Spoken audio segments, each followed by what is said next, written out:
Taste the Daily.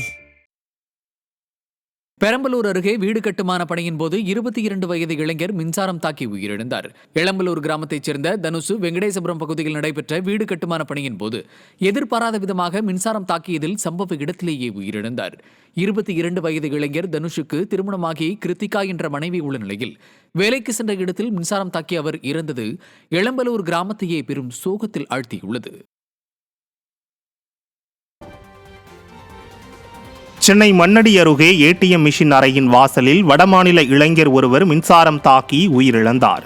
Mannady பிரகாசம் சாலை Muthialpet ATM மைய வாசலின் இரும்பு படி அருகே குளம்போல் தண்ணீர் தேங்கியதுடன் மின்கம்பியும் அருந்ததில் மின்கசிவு ஏற்பட்டுள்ளது. இந்த நிலையில் இதனை உணராமல் ஏடிஎம் மையத்துக்குள் செல்ல முயன்ற வடமாநில இளைஞர் சந்தன் மின்சாரம் தாக்கி உயிரிழந்துள்ளார்.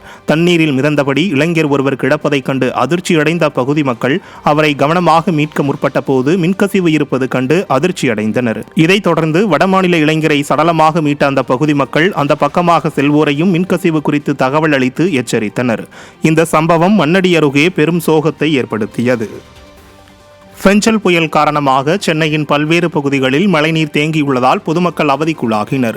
நுங்கம்பாக்கம் நெடுஞ்சாலை பகுதியில் மழைநீர் சாலையில் தேங்கியுள்ளதால் பொதுமக்களின் இயல்பு வாழ்க்கை பாதிக்கப்பட்டது. 95% மழைநீர் வடிகால் பணிகளை முடித்துவிட்டதாக ஸ்டாலின் அரசு கூறி வரும் நிலையில் முறையாக வடிகால் பணிகளை மேற்கொள்ளவில்லை என இப்பகுதி மக்கள் குற்றம் சாட்டுகின்றனர்.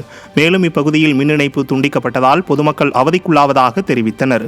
சாலைகளில் தேங்கியுள்ள மழைநீர்தான் திறனற்ற ஸ்டாலின் அரசின் வெள்ளை அறிக்கையா என பொதுமக்கள் கேள்வி எழுப்புகின்றனர். காலையிலேருந்து கரண்ட் இல்லை.